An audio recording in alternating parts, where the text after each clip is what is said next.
Jadi hari ini kita berkesempatan menguji cuba atau nak try Unity Studio. Okay, Unity baru keluarkan versi Lite. Asalnya nama dia Unity Lite. Okay, tapi sekarang dia dah tukar nama menjadi Unity Studio. Sekarang masih lagi di peringkat beta. Okay, jadi sekarang ni dia dirilis untuk diuji cuba lah. Okey, jadi bila kita buka Unity Studio, kita akan dapat interface begini. Jadi kita nak tengok Unity Studio ni macam mana. Jadi saya dah login guna akaun saya dekat sini. Ini interface semula yang kita akan nampak. Saya dah buka 3 projek dekat sini.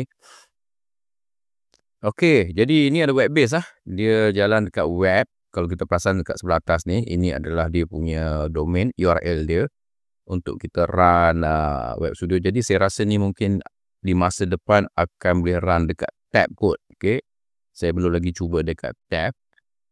Okay, dekat sini kita ada button create draft. Okay, saya tak pasti kenapa nama dia draft. Jadi mungkin kegunaan dia lebih kepada prototyping. Okay, so kita klik draft kalau kita nak buat. Jadi dekat sini kita ada template, beberapa template. Kita ada empty scene kosong, dan kita ada car review, configurator, oil pump blocker demo, training application, MHI mockup. Jadi basically kalau kita nak buat apa projek, selalunya kita akan bermula dengan template-template yang disediakan ni lah. Okay, tapi untuk kita nak test ni, saya akan gunakan empty scene dulu. Jadi kita namakan projek kita kat sini uji cuba. Okay, kemudian kita pun kena namakan, kita boleh namakan projek kita. Ini nama, kemudian di mana projek kita tu kita nak buat. Ini projek name .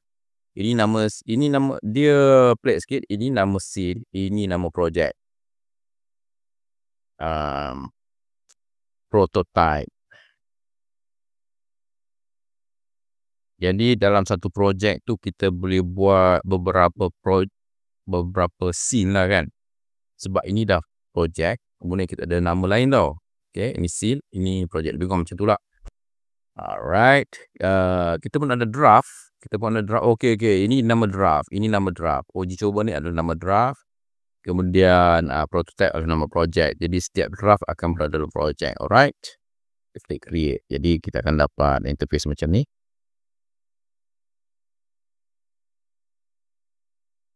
Jadi kita tunggu di create.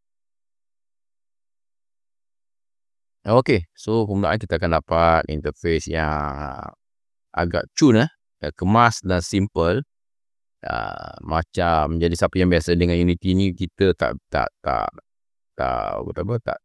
nampak lebih kurang. Lebih kurang kita boleh nampak persamaan dia tu. Okay, so kita tengok daripada sebelah kiri kita ada hierarchy. Okay, kita ada sebelah kiri hierarchy. Jadi every time kita buat projek, kita akan dapat 5 objek ni. Kita ada camera, plane, directional light, kita akan ada UI canvas dan animation director. Jadi dia dah pecahkan dalam hierarki macam ni. Kita ada interface di sebelah bawah, dekat tengah kita punya viewport. Okay, so viewport ni akan tunjuk semua objek yang berada di dalam hierarki lah. So kita klik kamera, kita akan buka sebelah kanan, kita panggil dia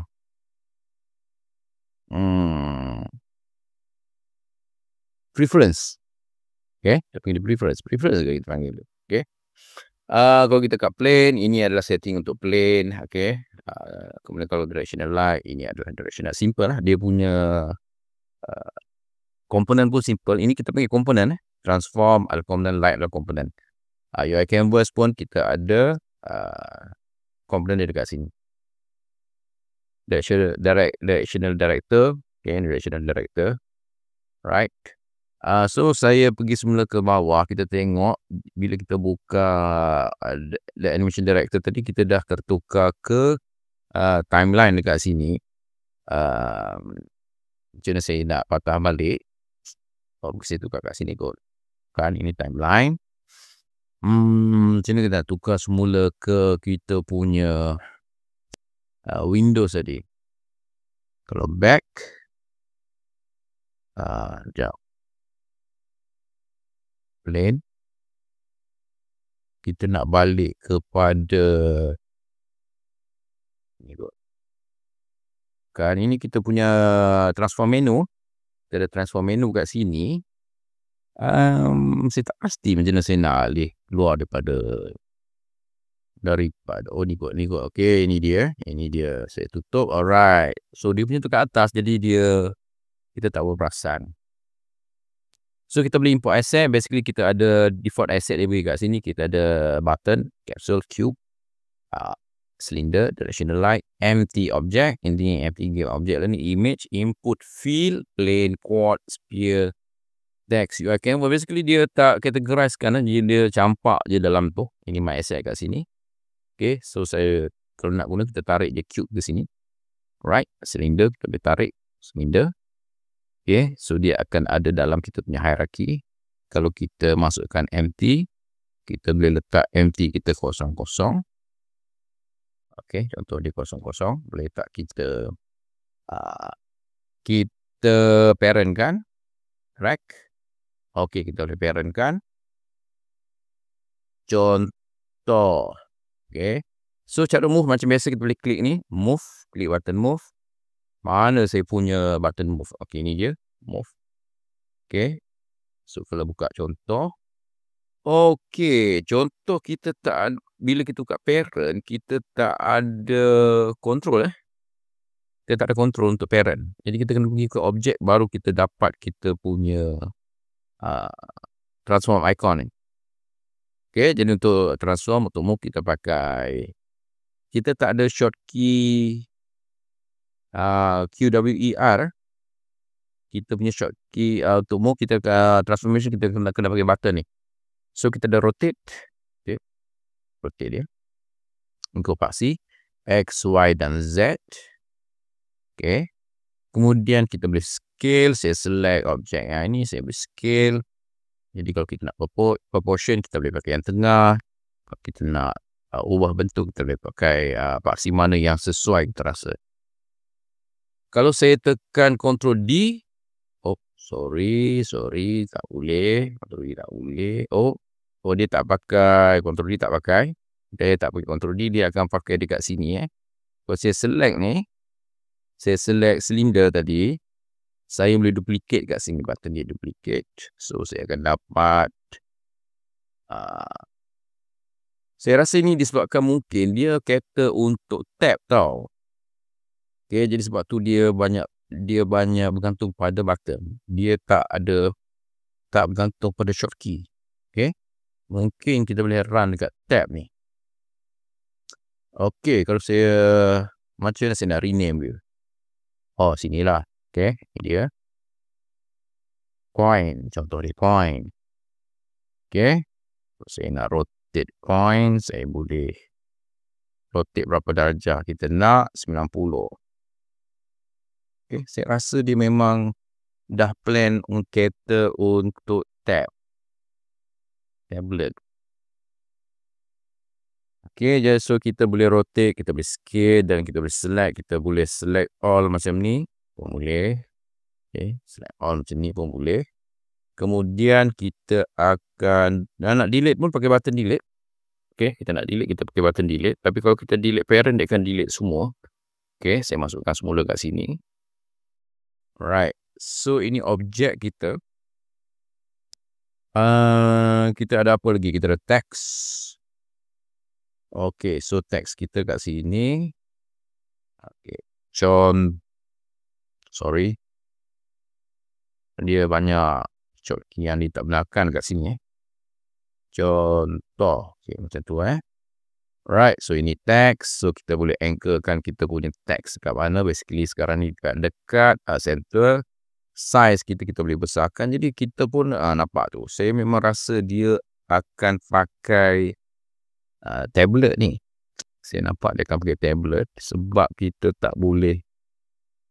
Okay, so kita kena key in let's say 400 ke 100 untuk size. Okay, text size kita, size font dekat sini. Okay, location position kita boleh tarik ke tak? Tak boleh, kita tak ada control untuk gerakkan dia dari sini. Color kita boleh tukar dekat sini, color merah. Okay, kita boleh pakai auto size kalau kita nak. Saya tak nak pakai auto size. Alignment dia center. Okay, kita boleh buat center tengah. Font. Ni font. Font, jenis font tak ada dekat sini. Okay, ini font default dia. Setakat ni dia tak ada jenis font lagi. Okay, so saya boleh letak dekat mana saya nak. Okay, contoh dekat situ. Okay, setakat ni saya tak nampak setting untuk font. Tak ada dekat sini. Kalau dah okay, kita boleh tutup dekat sini. Mana dia? Oh, ini dia. Oh, macam tu Ini dia. Kalau kita run, kita nak run. Kalau kita run, dia ada kat situ Kita run, dia ada dekat situ. Kalau kita run. Jadi cara run kita klik ni. Play. Untuk stop, kita klik stop. Okay, kita nak tengok apa lagi. Kita ada directional light. Directional light kita dah ada kat sini. Kita ada satu je lampu. Directional light. Jadi kita ada intensity sahaja. Okay, setting kita warna dan intensity. Apa lagi yang dia ada kat sini? Plane ini semua. UI canvas. UI canvas yang ni lah. Okay, input field. Kenapa dia ada input field kat sini? Berbeza Dia ada kat sini pula. Okay, interactable. Jadi kita boleh guna something lah, code ke apa untuk kita isi dia punya ni. Size sama. Setting yang lain semua sama. Saya nampak. Okay. Jadi kalau saya play, kita boleh isi something lah kat sini. Jom makan. Macam tu kan. Alright. Jadi itu button. Kita ada button kat sini. So saya boleh letak button. Button dia pun 2D juga. Jadi apa yang button ni bagi, dia interactable. When click ada kat sini. Saya tak nampak dia punya bentuk. Bentuk dia tak ada kat sini. So kalau kita klik plus, inilah on click dia. Apa kita nak. Okay. Cube contoh. Sebab kita dah ada cube dekat sini. Okay. Dia terus cari objek yang berada di dalam kita punya scene lah. Okay. Cube. Jadi cube kita apa kita nak buat. No animation. Okay. Jadi kalau kita klik, kita boleh mainkan animation lah. Sebab dia klik play animation sahaja. Okay, kita tengok add component. Apa komponen ada? Kita ada button, animation, image, camera controller, new logic. Okay. Okay, so kita pergi ke sebelah bawah. Kita ada import asset. Jadi kita boleh import asset. Dekat sini, kita boleh buka Unity Industry Demo. Okay. Kita boleh access Twinbrew asset. Kita boleh access Unity asset. UI element. Ini daripada Unity 3D models. Interior contoh dia. Prop tak ada. Office tak ada. Simbol apa yang ada kat sini. Basically masih kosong dekat sini. Industry Demo. Kita ada Unity Pascal. Right. Saya boleh import Unity Pascal. Dia pergi ke mana Tutup dulu. Dia tengah importing Dia tengah importing. Jadi kita tunggu dia import sekejap. Okay, saya tengok dia dah selesai kat sini. Saya try tutup. Dia ada dekat mana dia letak. Tutup dulu UI camera ni. Built-in asset. Saya tak nampak Pascal tu. My asset. Ni Unity Pascal. So boleh tarik. Right. Kita ada Unity Pascal kat sini. Satu lagi shortcut kita adalah F. Hati-hati dengan F. Sebab F ni dia boleh rename. Unity Pascal. Saya delete lah. F. Saya tak nampak dia kat sini.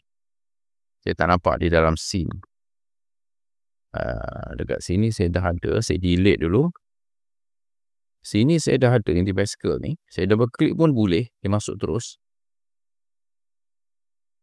Mungkin dia import tak habis lagi kot. Okay. Kita buka semula import file, import asset. Unity demo. Okay, ini dia button already imported. Unity warehouse. Oh, tak banyak kita punya option sekarang ni.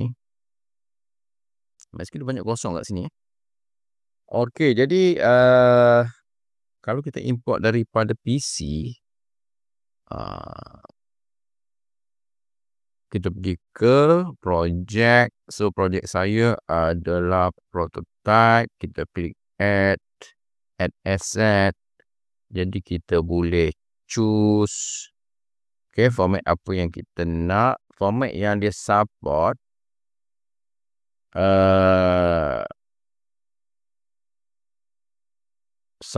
adalah 3D format dia adalah image dia support ada PNG, JPEG. 3D model support GLB, OBJ dengan FBX. Untuk asset file conversion,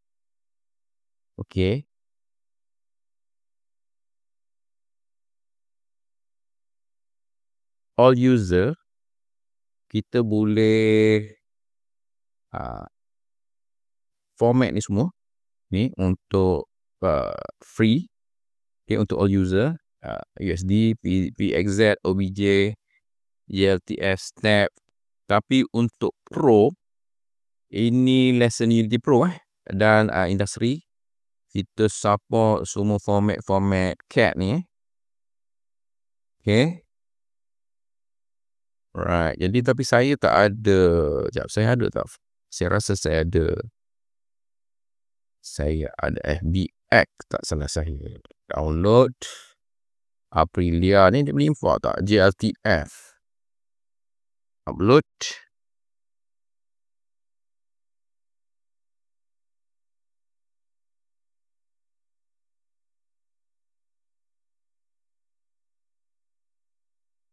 Jadi kita tunggu sekejap.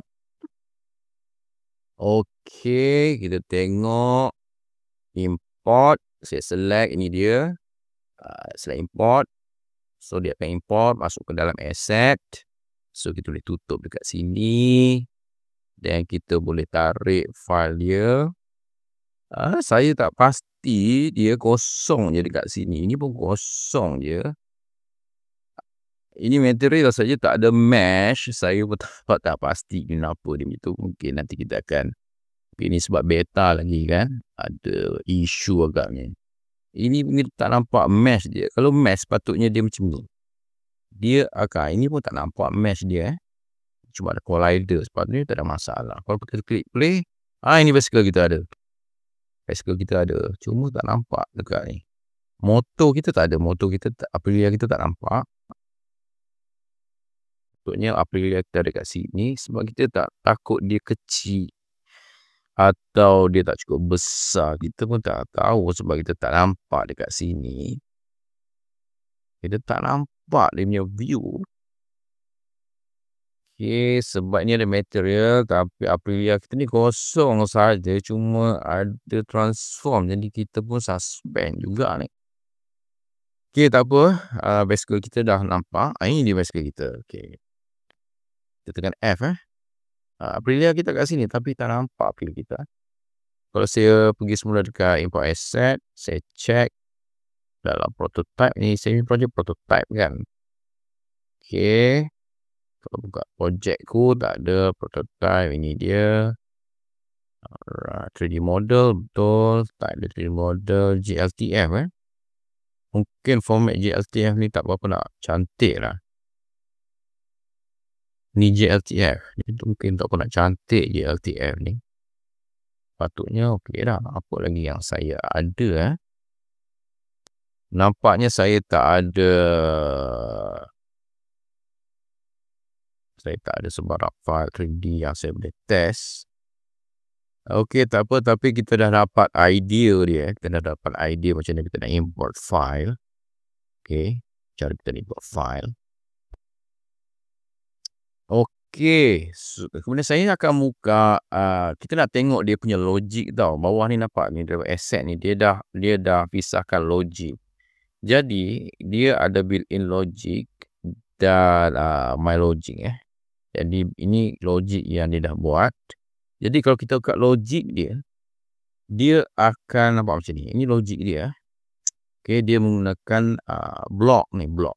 Okay, block visual programming.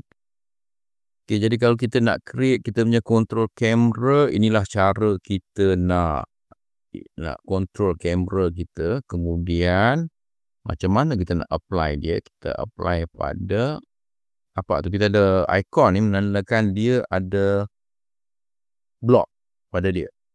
Okay. So, camera controller ni berada pada dia. Alright, jadi contoh dia kalau kita nak apply pada dia, saya remove. Kita drag ni masuk. Oh, tak boleh. Kita add component. Kita add component. Kita boleh nampak ni dekat sini. Right, so kita boleh nampak dekat sini. Okay, so itu import dan kita dah tengok kita punya block programming.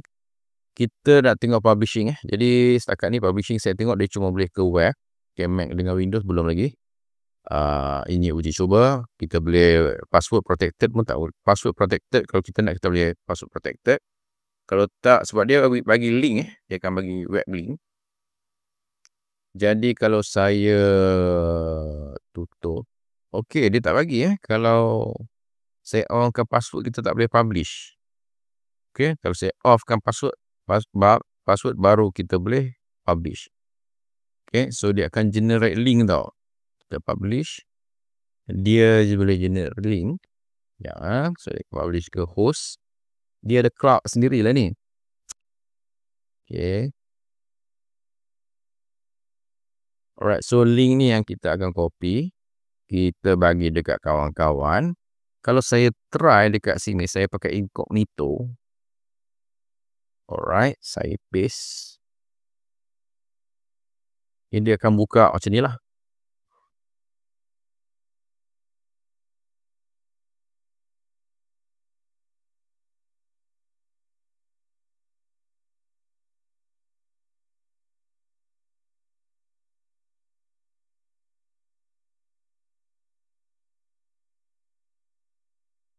Okay, kita tunggu sekejap. Mungkin gantung pada internet kita kot Sebab ni ada 3D, jadi dia ambil masa sedikit. Alright, itu dia. Kosong saja ni.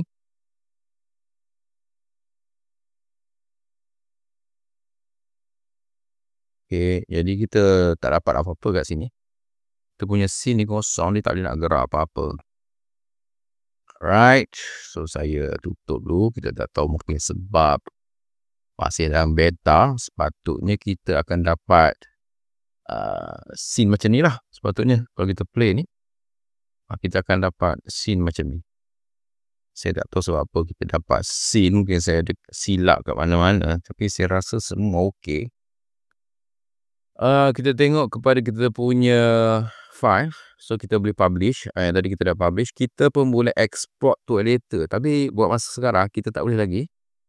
Sebab masih dalam beta. Jadi saya rasa mungkin di masa depan bila dah keluar beta, projek ni boleh masuk ke Unity dan kita boleh enhancekan lagi dalam Unity. Mungkin untuk finalize sebab dekat sini dia panggil benda ni adalah draft. Jadi mungkin dia punya fungsi adalah untuk prototyping atau draft saja. Jadi untuk finalize mungkin kita akan pakai Unity atau kita boleh pakai ini terus panggil kita punya project. Okay. Jadi ini asset manager. Jadi kita boleh buka kita punya dashboard dalam Unity Cloud. Jadi adalah kita punya project-project kat sini. Sebab project ni cloud. Okay.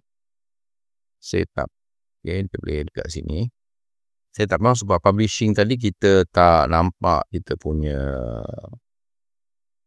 ni online Kalau kita take offline,